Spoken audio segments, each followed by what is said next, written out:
All right, you've heard that all real estate is local. Well, at least Sherry tells me that all the time. And we're excited today because we're going to focus on some local civic projects that are happening in our area. And we're going to talk about real estate and a few other things like that. So, hey, Sherry, how's it Hey, going? hey, Adam, all good here. I guess I forgot to say this is the real story with Adam and Sherry. I'm Adam Hamalian, I'm Sherry Hutchens. and I'm never going to get that intro right. Uh, Practice anyway, makes this is where two broker associates with 40 years of combined experience talk about all things real estate. What's going on with Spring Market? Spring market seems to be barreling along. We're at the beginning of April. We're in the second week of spring break for the kids, which I last week it was in La Miranda, Lafayette, Moraga, Miranda for people outside of the area, and there definitely was a slowdown in the market during that time. I think it's less so out here in Walnut Creek, Concord, Mount Diablo School District, but yes, we're busy. We had a big tour today. People are buying and selling houses. Yeah, this the I was in the dental chair first thing this morning, and the dental hygienist with her fingers in my mouth asked me about real estate, and I'm like, you don't want me to go for the 10 minutes it's going to take me to talk about it. And I said, well, it's busy. And she goes, "Is that busy good or bad?" I'm like, "Well, it's good if you're working, right?" And then she stuck her fingers back in my mouth to shut me up. Don't you wish you could do that? No, but I'm going to make a mental note of it now. All right, thank you. All right, we're really excited. We have a special guest with us this week, Brendan Moran, who is a real estate broker in our area, but also has stepped in to play the role on the planning commission. And actually, he's going to tell us a little bit more about a new adventure that he's putting his hat in the ring for a little bit later this year. Hey, Brendan. Hi guys. Hey, Brandon, welcome. Yeah, Thank you. it's Nice to so be great here. to have you on our as a podcast. I've been aware of you and your wife in the industry for, I don't know, 10 years at least, I think, as we had a transaction together in Moraga. But Yep. I actually knew your wife before I knew you, Renee, who is on your team and then wears several other hats, I assume, as a mom and also a theater owner of a children's theater production. Am I getting that right? I don't even know if I'm saying it right. That's correct. Yes. She many hats was the first thing you got right.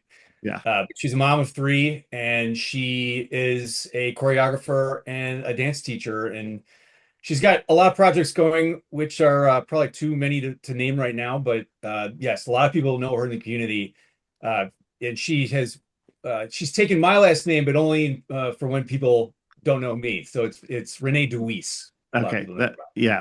Yeah. Right. I saw that she used Moran on your website, so I wasn't sure, but yeah, I recognize her from when she and I think another woman had a contract with Stanley Middle School to run their drama program. And so my kids did Oklahoma, at least Oklahoma, and then something else with her. So it's fun now, 10 years plus later to connect with you in this way. Yeah. Um, yes, tell us more about your background and how you got into real estate and ultimately into politics. I've been following you on Facebook for a while. I've only known you as a realtor, but it sounds like you've got a couple side gigs. Yeah, I guess you could say that. I'm somebody who has a hard time saying no, which can be both good and bad. But I, as far as the side gigs go, I like to be involved in the community on maybe a little deeper level, Hmm. and so that's kind of opens up some doors. And I'm now beginning the second year on the planning commission with the city of Walnut Creek. And before then, I did about 8 years on the Parks and Open Space Commission for the city too. But the reason why I even got involved with the city itself is because when I first moved to Walnut Creek 15 or so years ago, I was not in real estate, and I was kind of at the outer fringes of the television industry, and I worked for all the production companies around here, and didn't want to go back to LA where I spent a couple of years. I wanted to stay in the Bay Area, and I happened upon a Craigslist ad for the city of Walnut Creek was looking for somebody to host a new sort of variety show about, hey, there's a new restaurant opening up, let's go meet the chef, kind of the thing you see, on a Saturday afternoon on K-Pix or something like that. When Mike Right. Rowe used to, I have seen that. I mean, I think that I early on, I think I saw you doing that. So yeah, yeah. Were you So the I answered the call and they hired me. So I was the host of it's called Creek Currents. Oh, so you And were the talent. I was, yeah. I he is believe it the or not. talent, not was. He is the talent. Come on, Sherry. Still the talent. Yes, yes. Yeah, I was the guy that would interview the mayor every year and ask them, how the city's going and all that stuff. So I was the face of it. And because of that, I got to know a lot of the city staff and the city council and all that. And so when there was an opening up for one of the commissions, they asked me if I had any interest in doing it. So I said, sounds great. What's And that? that's let me hear it. Yeah. So that was pre-real estate? That was, yeah, when I moved here, I was still doing some TV stuff. I had never been to Walnut Creek, or I had never been to La Mirinda or this area at all because I am from the Chicago suburbs and lived in San Francisco, and why would I come out this far? Yeah. Right. You know, but my now wife on our third date convinced me to come out to Walnut Creek, and I remember driving from the city saying, God, where is this Uh, place? You know, and here we are 15 years later. yeah. Well, Sherry can speak to living in the city and then moving to Walnut Creek. So she'll tell you that there's days she doesn't consider it a good trade-off. She'd move back to the city if she could. Yeah, Yeah, I I I hear it. miss it. I lived over there for 22 years. I worked in advertising, Oh, worked for wow. a big ad agency over there, and then went over to the production side of it, print, not broadcast. But I do miss living in the city every so often. So, well, Walnut Creek's a wonderful place to live. Who am I kidding, right? Yeah, I was Yeah, trying but to. I'm with you there. Yeah, it's a little more adventurous on the other side of the Yeah. bridge. I miss being able to like walk to the corner grocery store, Mhm. or walk to have brunch on Sunday morning. You can't Walnut Creek unless you're living downtown is not very walkable. So, Well, I'm going to try to fix that. oh, Yeah, We can good. talk about that later. Yeah. All yeah. right. Yes. I had a client one time who was a sports figure, retired sports figure. He was living in the city, but his adult kid had moved to Walnut Creek, and so he wanted to come buy a place in Walnut Creek to be near his adult kid and maybe potential expanding family. And he kept asking me like where the nightlife is, and he was looking for San Francisco nightlife. I'm like, well, I think Dan's bar stays open. Or Right. it's like, well, we used to have what used to be a Gibson's. Why can't I think of the name of that? But that Rogan's. Krogan's. I mean, we used to have Krogan's, but Right. you could catch. It wasn't any of the baseball players I saw there, but he's like, at least if that was open, he could have seen some of his mates there. But he said, no, I love my kid. I will just come visit him, and went back for the nightlife in the city. So. Yeah, I can't blame him. But for those of us who actually like the suburbs, Walnut Creek is a great place, and so and I'm sure that Renee was a part of the package of enticing you to come this far and stay here for as long as you have. So one of the things that we admire about you is that you have a broker's license. We respect people who see the value in being better educated. Both Sherry and I have our broker's license, and those of you who are listening, yeah, we are a little snooty about that. We think that most good agents probably could get their broker's license if they just spent a few moments doing it. And for those people who don't need to, it's because they're just really good salespeople, and it's not really meant to be a that kind of disparaging. But we find that the kind of continuing education and reinventing of yourself as an agent and as a person and a general professional makes us as better agents. And I can't think of a better example for you as the way that you then have leaned into some public service ways to just expand your knowledge base in ways that we hope to get a little glimpse at today. Yeah. So you sold real estate, and we're really kind of curious. Then you mentioned kind of how you got into initially the parks, but we're kind of interesting about what does it mean to be a commissioner with the city of Walnut Creek, and specifically the planning commission that you're doing now. But we'd love to hear anything about parks and trails because that's quality of life stuff for us. So, what's it like being involved as a is it a volunteer position as a city commission, as a planning commission? So what's it like to be a volunteer with the city of Walnut Creek? Well, it's very much volunteer. It's not paid. It's appointed by the city council. So by way of example, the Planning Commission has 7 members, and they're all on 4-year terms that are staggered, right? So it's not like every 7 years it just rolls over. Right. Most people stick around and do 2 terms, so 8 years. However, the city council kind of rewrote the rules a few years ago and made it so if you wanted to do a 3rd term, you could. And the reason why they did that is because, especially maybe with the planning commission, there's so much acquired knowledge that it's sometimes if somebody wants to do a little bit more time, they're an asset to the city rather than just saying, well, sorry, your time is up. But what's interesting about the commissions in general, and I think this is not just unique to Walnut Creek, is that when I got on 10 years ago or so, I had to be asked because somebody was cutting their term short. And I said yes, and that's fine. But I had to go through the interview process.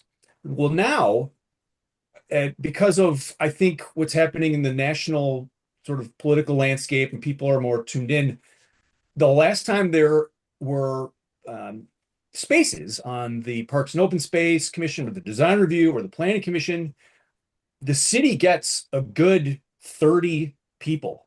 Wow. Or what? Yeah, for just 1 or 2 seats, just in the last few years. So the competition is actually strong. There's a lot of people who are well suited, have the resumes, intelligent, who would love to be on a commission, but there's a long line.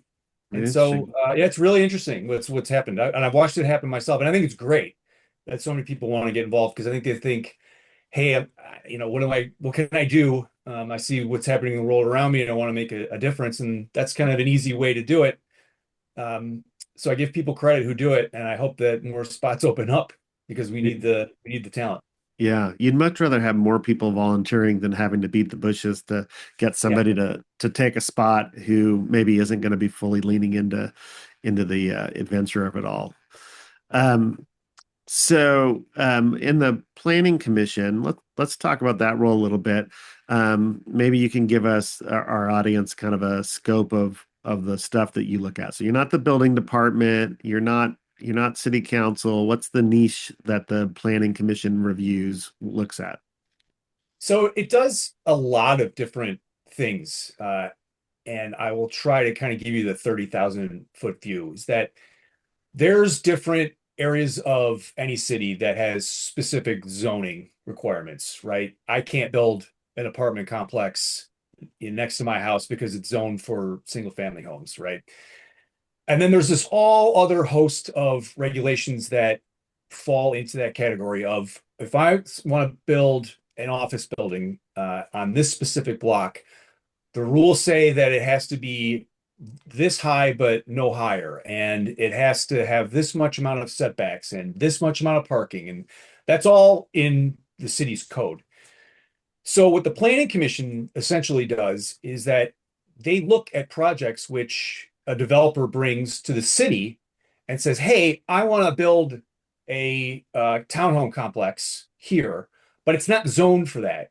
Or I want to build that here, but I am not going to be able to put as many parking space in as the code allows.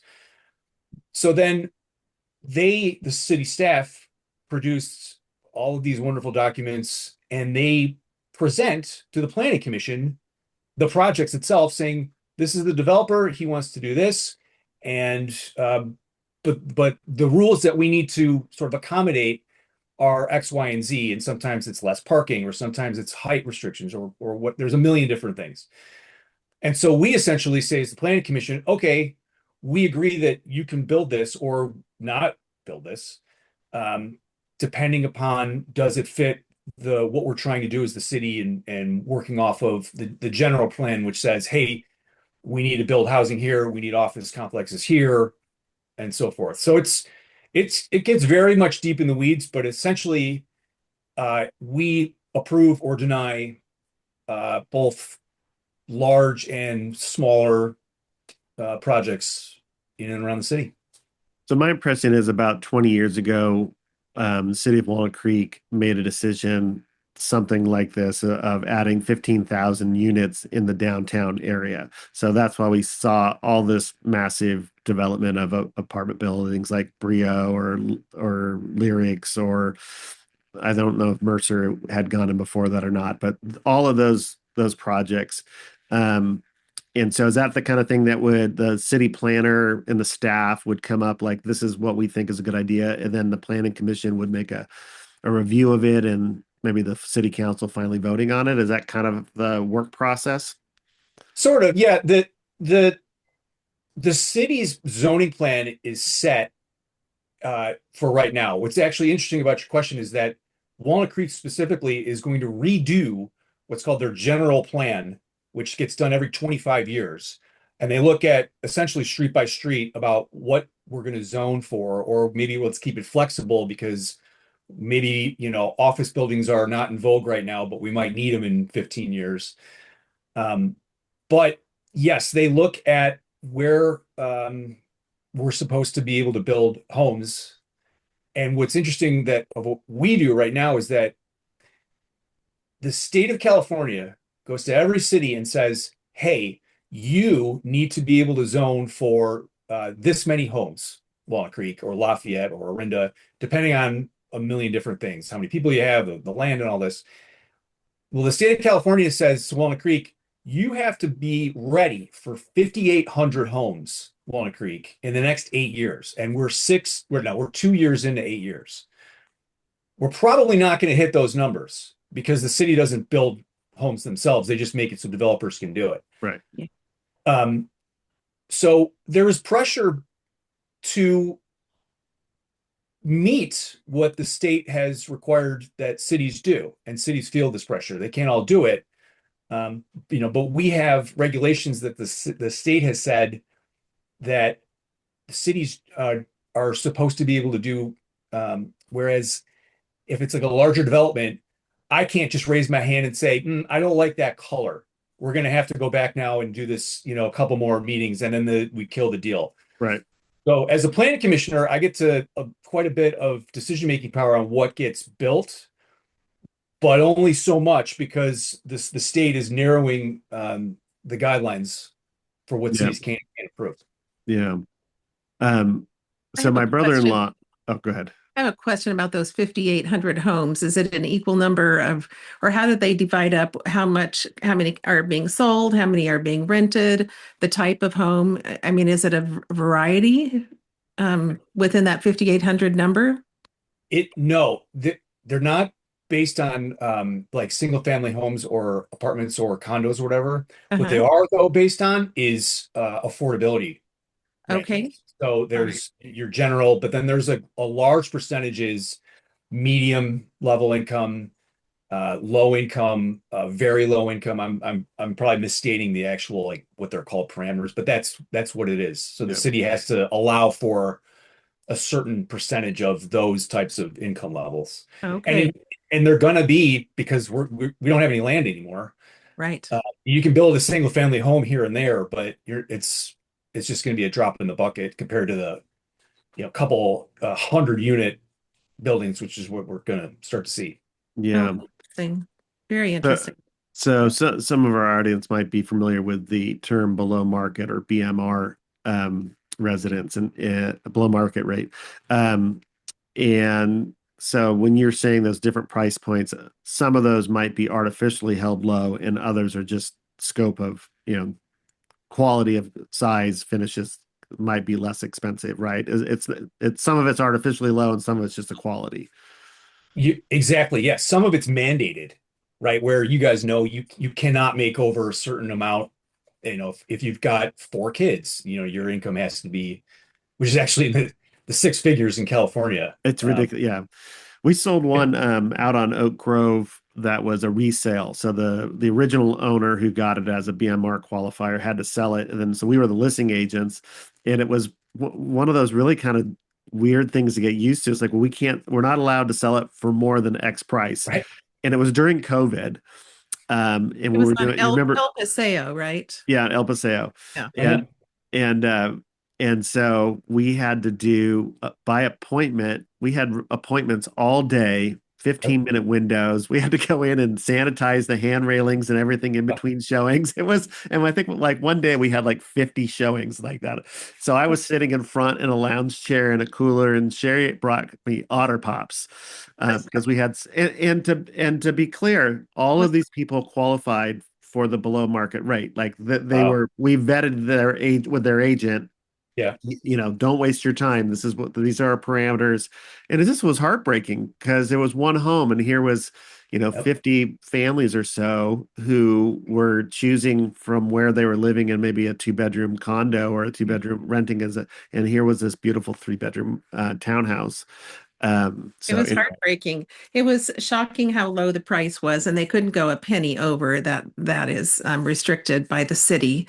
And then it was also surprising how much money they could make because it was a three-bedroom. They had to be a family makeup of a certain size, but then low income was something like $90,000 a year, which in the rest of the country, people would be thrilled to be making $90,000 a year.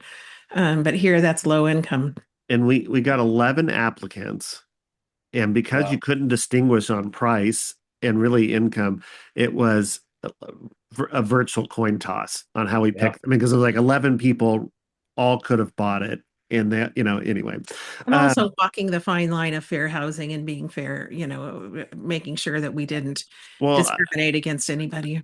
So, yeah, that was uniquely challenging. So you were I talking, saw a lot of one quick point. I get online leads. I do search engine optimization. So when there is a below market rate condo, my phone blows up, as yeah, I'm sure yours does as our well. ours did as well. And you have to have the same conversation every single time because they don't know. Oh my gosh, what a deal! I'll buy it Yeah. today. No, no, Yeah. hold on. Hit the yeah, brakes. Yep. Yeah, we see maybe one or two a year, yeah. and Yeah. that's Well, not nearly enough. Yeah. the Yeah. other We time we haven't done ran into that kind of thing was both Sherry and I were comparing notes about buying Zillow leads for the zip code that includes Rossmore. Yeah. And people don't recognize that. Yeah. Why are those condos so inexpensive? And they're like, well, how old are you? You can't discriminate against my age. Well, in this case, I Right. can. Yeah. Right. You should have So seen me on the phone trying to change Zillow, and I did not succeed. Uh, no, good luck. all Yeah. right. So you're talking Right. about a building plan of 5,800, and you were mentioning there is a project that's in heavy discussions out at Mitchell. You want to tell us about that Sure. project? Kind of for those of you that are local, Shadelands Business Park area. I'll let Brendan tell us about it. Well, without spoiling it, we're recording this on a Tuesday, and the project that I'll tell you about is actually going in front of the city council tonight Interesting. because it was appealed by a neighborhood, some neighbors living in the Woodlands, and also there is a retirement community called Viamonte, which is somewhat recently new, and that's if you're familiar with the Orchards Shopping Yes. Center, it's right next Right to next Yeah. to it. there across the street. So what I saw was a developer that came to the planning commission with a proposal to essentially level what's called the Walnut Creek Executive Office Park. It's about 11 buildings. It's pretty good size. I should know the acreage. I Yeah. don't want Yeah. to guess, be wrong, Yep. but it's big.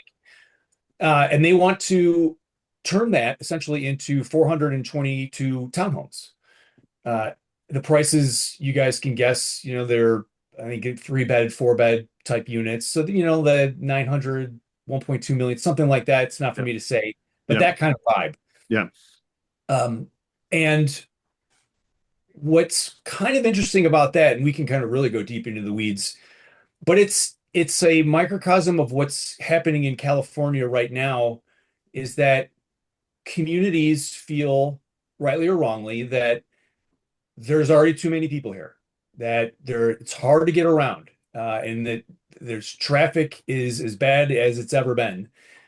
And when you tell somebody that it took you 45 minutes to get from point A to point B, and now we're going to add on 400 and some odd more families with multiple cars to your neighborhood, they understandably are concerned about that. So there's a push and pull between our need for housing, to see that the next generation of people younger than us can afford to live here and raise families here. And also, how do we build these places in the right spots so we don't erode our quality of life, which is the whole reason why we moved here in the first place. Yeah. So just to put a pin in the Mitchell Townhomes project is that it has, ruffled a lot of feathers for those reasons. Um, the developer did something which is interesting. It's called a builder's remedy. And essentially, what they've done is they try to take any decision-making power out of the city's hands by saying, hey, City of Walnut Creek, you guys didn't have your paperwork, so to speak, in order with the state and stamped and filed. And so me, the builder, I am going to file what's called a builder's remedy. And therefore, I, the builder, can just build what I want. And you don't really have much of a say. You can say, design features and safety and all that stuff, but you can't stop me from doing it. And that's also made some people a little upset because they feel that, hey, what's the point of having a city government if the city government can't do anything about it? Yeah. That's a little heavy-handed by that developer. Um, but that's part of the push and pull of the frustration is that when citizens slow up the progress because of legitimate concerns or not, I'm not going to qualify that, but Mhm. the builders got some investments, they've got options that are ticking and they balancing out all of the interests. But yeah, my dad was a longtime Alameda resident, grew up there. I grew up there, and he hated all the development that was going on. He just complained about all the all the traffic. So all this, as you're talking, I'm hearing my dad saying it. And yet I felt like my dad was actually fairly progressive in all sorts of ways, but it was just the classic, not in my backyard, the NIMBYs versus the YIMBYs. Yes, in my backyard. And, the challenge for, like you said, the state of California, housing is at a premium and we're not keeping up the housing with our population growth. But I think there's other, and so people oftentimes will attribute that to our property values going up. Obviously, there's a baseline of supply and demand, but I don't think that's the Bay Area's primary challenge. It's a challenge. I think the primary challenge is our disparity in wealth. And so when you've got um, .com, now the tech and now AI people being able to drive making $2 million purchases because of stock options and their salary, and the guy who's working at the grocery store or for a contractor or even a tax filer. I mean, even move into Yeah. some other professions that are white collar professions can't compete with that $2 million home price. And so there's a need for, if not a housing, increasing this housing supply to bring the property down, but just having a variety of housing options at Right. different price points because not everybody is making the, $500,000 a year and got $1 million in stock options. At least I didn't. I'm not. Yeah. Yeah, right. Right. Um, I don't know. People think that real estate agents make a lot of money, and it's like when you start adding up what we actually make versus what we spend on trying to get our job done, we are not in that category for sure. No, no, we're hard workers. So that project is at a turning point tonight. It'll be interesting. We usually publish this on Thursday. So that's hopefully when it comes out. So we're recording this April 7th. So by the time you listen to this, the city will have heard it and maybe responded. You never predict about those things. Um, any other interesting projects going on around Walnut Creek that our listeners might be, whether it's reaching back into your days as a park commissioner? Well, you're going to see a lot more cranes in the downtown area coming up, and I can name three if especially if people are Walnut Creek heads and they know the streets. There's a good sized condo complex that's going in right behind Ace Hardware, Oh um, yeah, right interesting. between the gas station right there on Monteablo. It'll be kind of like shoehorned in. It's narrow. Yeah, okay. It'll be four or five stories high, and those are condos. Okay. We So there's a approved. dry cleaners right in between the gas Correct. That's station and the Ace. That's Is that where, yeah, it'll be retail below and condos above. so the Yeah. dry cleaner is going away? I think that building is, yeah. Oh, okay. All right. Interesting. Right. Yeah. Uh, there's another one that was really interesting that was a couple months ago. If you're familiar with the neighborhood around Sierra and the Greenwood condos, Yeah. tucked in there behind Safeway, Yeah. there's a lot of older duplexes, single story Yeah. type duplexes tucked in there because the streets are, you can keep driving down and, they're narrow roads that you wouldn't even know that they were there. There's a good chunk of a block right there. I believe it's on Sierra, where they're going to tear down these duplexes and build a good sized complex, which is I believe it's very affordable. And what's interesting about that is that in a vacuum, if a developer wanted to build that, they would have to put in something like 200 parking spots. And the land just simply doesn't exist for that. Yeah. And it's Right. cost prohibitive to go underground. Nobody really builds the under the ground parking. A few places do, but they're not going to do that. So what they've essentially done is said, "Hey, we want to build this. City of Walnut Creek, your hands are a little bit tied because of the state regulations that preclude us from saying no across the board. So they're going to get it built. But what they asked for was a drastic reduction in what the parking spots would otherwise be. So I don't have it in front of me, but it's something like, 50 some odd parking spots as to where in a normal world it would be like 200 or 250. Yeah. So you might This is, question, okay, well then where are these people going to park their cars? yeah. They're going Right. to park them on the streets. But the thinking is from people smarter than me and civic planners is that if you don't build parking spaces, they won't have cars. Meaning people will then say, well, hey, I'd like to live here. I can't have a car, so I won't have one. I will rely on public transportation or walk to Barton. I think that remains to be seen, but that's kind of the philosophy of that kind of thing is in vogue right now in cities where there's not a ton of Yeah. land for parking. That seems kind of naive. Yeah, I mean, I think it works some places where there's enough urban density and you've got the bodega grocery store on every corner or Right. every block, but I don't see, We don't have that. and maybe it's just because having been born and raised in California, I'd live and die by the car. I have a kid who's about to move to Brooklyn for grad school, and she's going to sell her car because she can live in Brooklyn because they've got not only is it public transportation, but they've got the other kind of amenities that you don't have to walk blocks and blocks and blocks to get where you want to go. Also, she's a lot younger than me and doesn't have a hip replacement and didn't have a heart attack. But Who's that's can I think if there is one rule that I would make city planners adhere to is that you have to have a designated parking spot for the first two bedrooms of every condo or townhouse. So if it's a one bedroom, one parking spot, two bedrooms, two parking spots, and then you don't have to keep adding past that because the likelihood of it being if you're a married couple with two cars and a single that's on you. But if you're a married couple with two bedrooms, you're going to probably have two cars, or you're going to or if you have a roommate, each roommate has a car. Well, you just are very car dependent. Um, Yeah. so, well, hopefully they're right. Hopefully they find enough people to live there who don't need the cars. I Because guess I they need think, to improve public transportation too. We've got some, but we don't have, it's not like living in the city where you've got all these different options and a bus comes by every 10 minutes.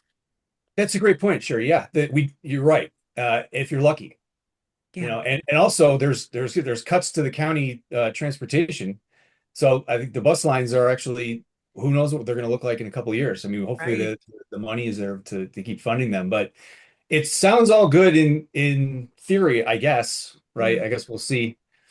But there's gonna downtown will continue to be built out, and you'll see more larger buildings over the next are, couple of years. are we going to see more of those kind of mixed spaces where there's retail on the ground floor and residential above? Like I'm wondering about the new Brana project at the corner of Ignacio and Civic. Is that going to be retail on the first floor and dwelling above? Yeah, that's usually uh, the business plan, if you will. right? The Mercer did that same thing, Right. where Yeah. Yeah. then the developer makes money then by renting it out to the tenants and so forth. But that's generally what cities like to do. I think though that there's a risk in doing that too much because then places can sit empty Mhm. for an extended period of time, and then you worry about what the bank account looks like for the building itself. Yeah. Um, there's Walnut Creek's blessed in that we do have that retail experience. We've got less vacancies than most other cities of our size. But there is I can't think of where I was, but you can drive around and see whole buildings where there should be places and it's empty for years and years. And Yeah. the condos are above it. And then the living, experience of the people who bought those condos suffers Yeah. because there's nothing there. Yeah. Wow. Interesting. Where's Um, the third spot? You said there were three spots downtown that were being built Yeah, up. there's the Sierra Gardens, there's the one at Ace Hardware. I wasn't including the which one was I thinking about? It Hmm. wasn't the one on Civic and Ignacio because that framing went up really fast. It That one. went very fast. That's where a gas station was for years, and then it sat vacant forever. Oh, The there's Brianna. a building that's actually I don't know when, but it'll come before the planning commission, and it's going to be adjacent to the rooftop. oh, Uh, the parking lot that's right yeah. there Yep. across from formerly Vada V. Yep. There's a complex that's uh, theoretically going to go in there. I haven't seen the details, and I know they've been talking to the city, and I believe it's gone through the design review already. But stuff like that, yeah, that'll fundamentally change what that corner looks like. No kidding. And there's something across the street, across from the theater too. There's vacant land where there was Like a a food union. court or something like that. Oh, Oh that's yeah. right. When one of the guy, I'm sure he probably won't mind me mentioning him. His name's Brian Hirahara, and he is a well-known developer who did rooftop. That he's responsible for that building. Um, Also, another one on Main Street. His brainchild is it's like a European style food court Yeah. uh, it's been in the works for a couple of years, and I thought I saw some movement on there, but that's what that's going to be. Yeah, Oh, that's not, across from the not housing theater. Okay. All right. It'd Yep. be nice to fill that hole in. That's been an eyesore for for a while, 20 years, it feels like. possibly. At Yeah. least. Yeah. Yeah. Huh. I'll look at the city a whole different way after having this conversation. I mean, as it is, we drive down the road when we're on tour showing houses, and it's like there's a piece of vacant land. It's so rare, and kind of mentally figure out somebody could put four houses there or whatever, and you kind of wonder why that land's just sitting there. You do wonder. Sometimes it's an owner that's just doesn't need, the scratch, or they're happy to just leave it, or they're waiting for a better deal. Yeah. There is a world though where, I don't me personally, I don't need or want everything to be housing. I agree that we need to build that, but the quality of life that Walnut Creek has is because of the restaurants, and there's jobs that you Right. can have. You can work downtown or, Right. near BART. So we run the risk of just, oh my God, we have to build houses in every available spot. And then what are we going to do when there's nothing but houses here? Right. Yeah. Yeah. That's And true. no entertainment, right? There's other things which make this a livable city rather than just beds. It Well, sounds like a lot of, I'm sorry, Adam. no, go ahead. It sounds like a lot of work, a lot of your time. How do you balance home and real estate and the volunteer job of planning commission? When I figure it out, I'll let you know. Okay. Sure. That's Yeah, I don't. what I wondered. The good. I'm sure you guys can uh, agree with me here. Is that one of the best parts about this job is that it's our hours are our own, Yeah. right? So I wake up really early and I get done when I need to get done, but I also don't punch a clock where I have somebody who expects me and needs me, to ring up the cash register for 8 hours a day. Right. So I can choose my own hours. So some weeks I'll work harder on one thing and less on another. And so it ebbs and flows. Yeah. And once you get into the groove of things, like there's a planning commission meeting coming up on Thursday, and I've looked at the what we're looking at briefly, but I can go through it in half an hour. I'll get the gist of it because it's just one item. Yep.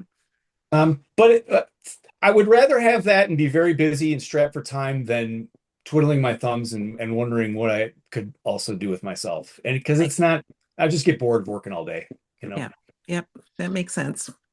Well, I want to pivot here a little bit because this is, we got to a point where we're talking about all the stuff the city's going to do. And I think that you're going to tell us a little bit more about what a possible next step for you is, or at least announcing, maybe not announcing, but you're putting your hat in the ring for city council. Why don't you tell us a little bit about that? And I'm not even sure when that election is. Is it in the June election? But tell us. Sure. Well, no, it's the first Tuesday in November, so we Okay, got a that, little while. Walnut Creek does not have like a primary system or anything like that. So it's early days, right? I have announced that I'm running, but I don't have planes with my face flying behind just yet. Or no blimps. So yeah, I was on social media and I have a website, and I'm now deeply engaged in coffee meetings. That's why I see you guys at Brioche yeah, every other week. yeah. Because I'm taking another former mayor out to coffee just to kind of pick their brain about what they think, and or fellow commissioners, people that are business leaders, and if anybody else wants to meet me for coffee, I go out with them for coffee just to ask them what they think and what they would like to see different, what they like, and all that other stuff. Have Um, you met with Lynn Leach yet? no, Former mayor. She's probably not been involved in civic politics for 20 years, but if you do meet with Lynn, tell her you know me. I will. I She'll like will. you instantaneously. Good. That's my way in. Yeah, exactly. Well, it's funny the longer you do that, there's such a large base of people who are civically engaged in the city that don't often get either recognized, or maybe they did it a couple decades ago, but that's been the best thing about just doing this and raising my hand and say, hey, I want to be on the city council, is all the interesting people that I get to meet. Yeah, And I just let them talk and just try to absorb it all, because the more I learn, the more I realize I don't know. yeah. So yeah, but it's been great. So, so as the summer rolls out, we'll see more of your signs out, and so November. And how many seats are up this year?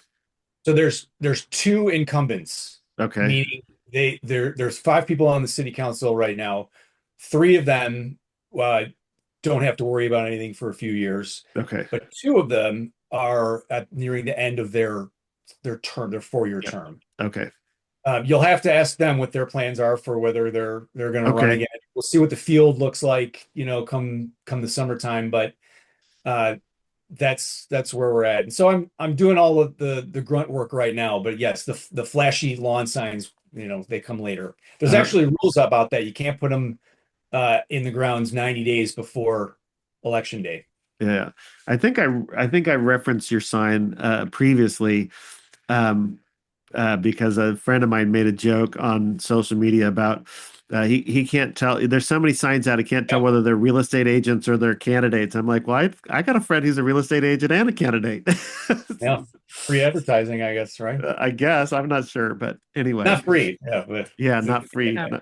Uh, I it seems like I voted for you for something during the last election. Did you run for something else? I ran for city council. Oh, I okay. was I was unsuccessful the last time around, which is in I, large I part why voted I'm for you. running. Well, thank you, Sherry. I appreciate it. Yeah, You're keep welcome. it coming. You're gonna have your chance again. Okay, good. I you will Uh, be you can happy to count on vote us. for you. We both voted for you last time. You can count on us again. Thanks, guys. Official endorsement. Appreciate Um, it. How exciting. yeah. Yeah.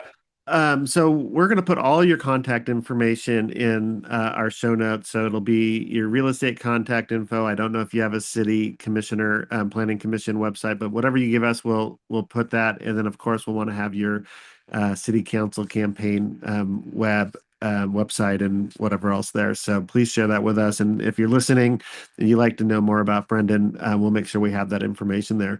Before we sign off, any final things you'd like to share with our audience, either about yourself or about Walnut Creek or your hopes for Walnut Creek?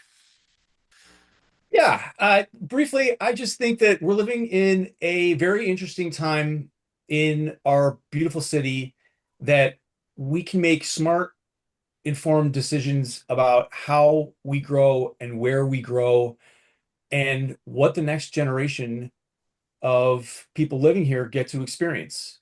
As I said, the general plan that Walnut Creek has on its books is going to be redone. So whoever has a seat at the table, uh, or it's just on the city council, or anybody who really just cares, can have a voice in how we plan and how the city looks and what our quality of life is for the next generation. And that is happening right now. So if you are interested in that, if you're listening, I can tell you more about it or show you how to get involved. But there's a very good wind at our backs right now, and I want to keep that going. No, I appreciate that. Love Thank you that. for thank you for being our guest. Sherry, last comments for you? Anything? No, I think this conversation could go on much longer than the hour that we had for this super interesting stuff. So hopefully we'll have a chance to continue the conversation at some point. That'd be great. All right, our typical sign off is Dorothy was right. There's no place like home. All right, see everybody next time. Bye now.